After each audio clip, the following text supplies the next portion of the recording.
Castrato, el precio más alto a pagar por conservar una dulce y hermosa voz. Yo soy Gato Negro y te invito a que me acompañes durante este video.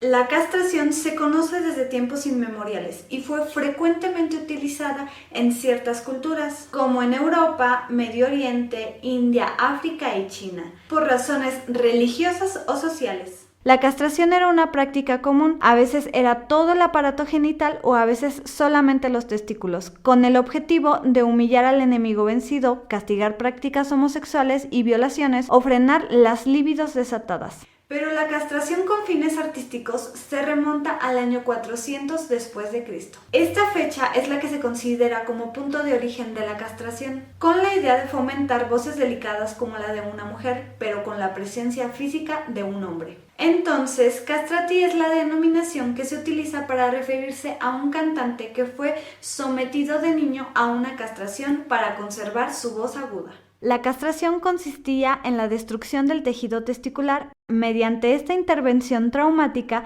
se conseguía que los niños que ya habían demostrado tener especiales dotes para el canto mantuvieran de adultos una tesitura aguda capaz de interpretar voces características de papeles femeninos. De este modo se lograba aunar la voz infantil considerada tierna y emocional con las cualidades de un intérprete adulto que un niño difícilmente puede igualar: mayor potencia pulmonar, pleno dominio de la voz y la sabiduría de la propia edad. La combinación de la calidad vocal de un muchacho y los pulmones de un hombre producían evidentemente un sonido de extraordinaria belleza, poder y flexibilidad.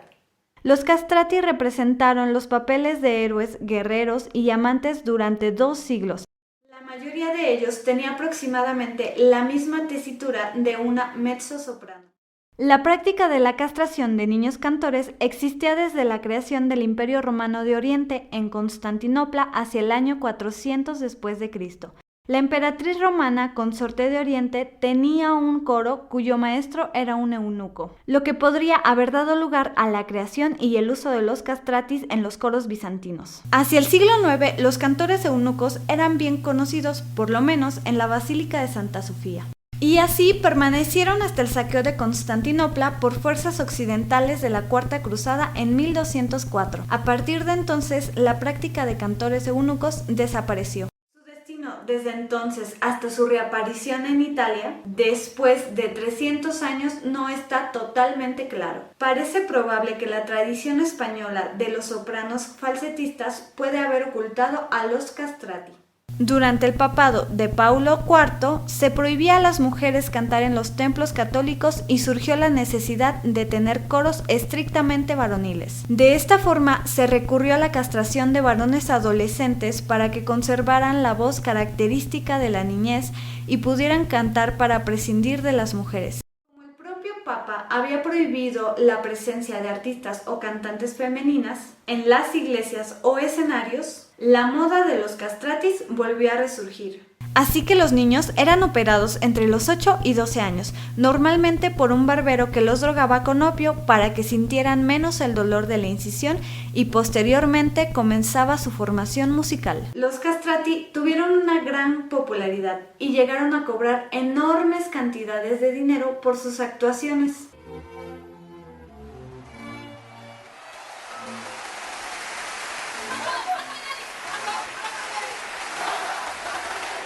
Según la leyenda acrecentada por la película, Farinelli gozaban de gran popularidad entre las damas de la época, ya que no corrían el riesgo de quedar embarazadas. Y bueno, algunas de las objeciones modernas hacia la existencia de los castrati podrían centrarse en los medios por los cuales la preparación de los futuros cantantes podrían conducir a una muerte prematura. Pues para evitar que el niño experimentara el dolor tan intenso de la castración, a muchos se les administraban dosis letales de opio o algún otro narcótico, o morían por estrangulamiento al presionarles el cuello con la intención de hacerlos caer inconscientes durante el procedimiento de castración. – Por otro lado, la formación de los castrati era bastante rigurosa. El régimen de una escuela de canto en Roma hacia el 1700 consistía en una hora de cantar piezas difíciles e incómodas. Una hora practicando trinos, una hora practicando adornos, una hora de ejercicios de canto en presencia de su maestro y delante del espejo a fin de evitar movimientos innecesarios del cuerpo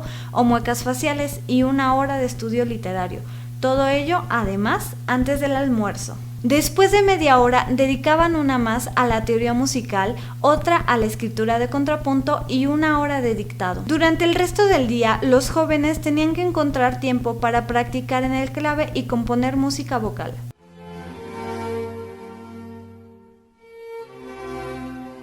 Según registros que se conservan del siglo XVII, en esta época, en el apogeo de estas voces, se ha estimado que más de 4.000 niños fueron castrados cada año al servicio del arte, de los cuales solamente uno conseguía llegar a la fama y convertirse en una auténtica estrella. Muchos provenían de hogares pobres y fueron castrados por sus padres con la esperanza de que su hijo pudiera tener éxito y sacarles de la pobreza. Sin embargo, hay registros de algunos jóvenes que solicitaron ser operados para preservar su voz. Sin duda alguna, fueron voces muy codiciadas y aplaudidas, y una de las más famosas fue la de Farinelli, de la cual hicieron una película biográfica que te recomiendo muchísimo.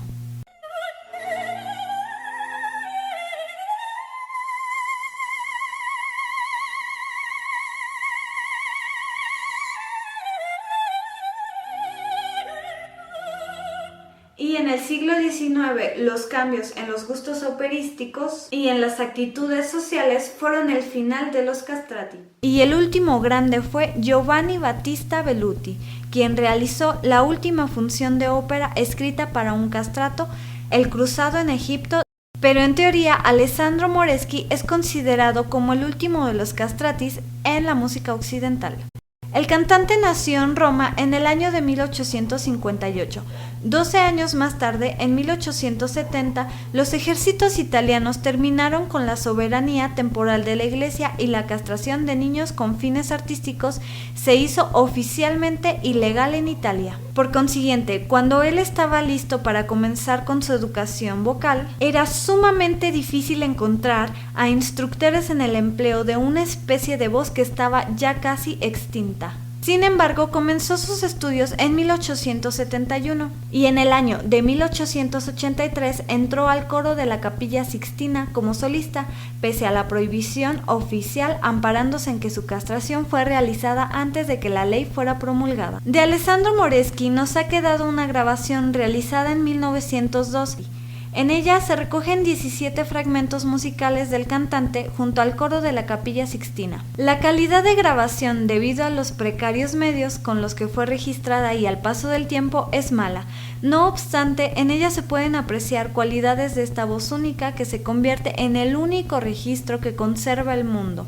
Aún así, hay que recordar dos cosas fundamentales. La primera de ellas es que Moreschi fue el último castrato tan lejano en el tiempo de Farinelli como lo podemos estar nosotros ahora del tiempo de Rossini. Este hecho, sumado a que el anterior castrato famoso, Velluti, se había retirado 30 años antes del nacimiento de Moreschi, hacen que este último no haya podido contar con las técnicas ni la educación vocal con las que contaron los castrati de épocas pasadas. En segundo lugar, hay que recordar que la obra de la que se dispone como ejemplo de su voz es religiosa, fundamentalmente del siglo XIX, tan lejana a la ópera barroca, rica en agilidades, fuerzas y sostenidos que se ajustaban a una ejecución por parte de un castrato. Por todo esto, la grabación se convierte en un raro ejemplo, en una ligera idea de lo que serían las voces de los castrati, sin llegar a acercarnos demasiado a ellas. Pese a todo, no deja de resultar curioso escuchar esta grabación, pues es el único punto de unión entre dos mundos esencialmente diferentes.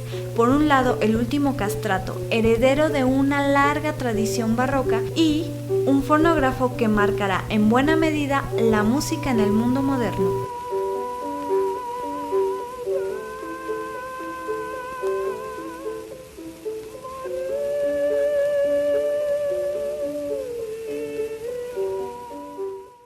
Resumiendo esta última parte, en teoría, alrededor de 1861, la Iglesia dejará paulatinamente de solicitar castrati en su coro sixtino y en 1902 el Papa prohíbe definitivamente que canten en el coro. Eso ha sido todo por el video de hoy. Si te gustó el video, no olvides dejarme un like, suscribirte ni activar las notificaciones. Te saluda Gato Negro y nos vemos en un siguiente video.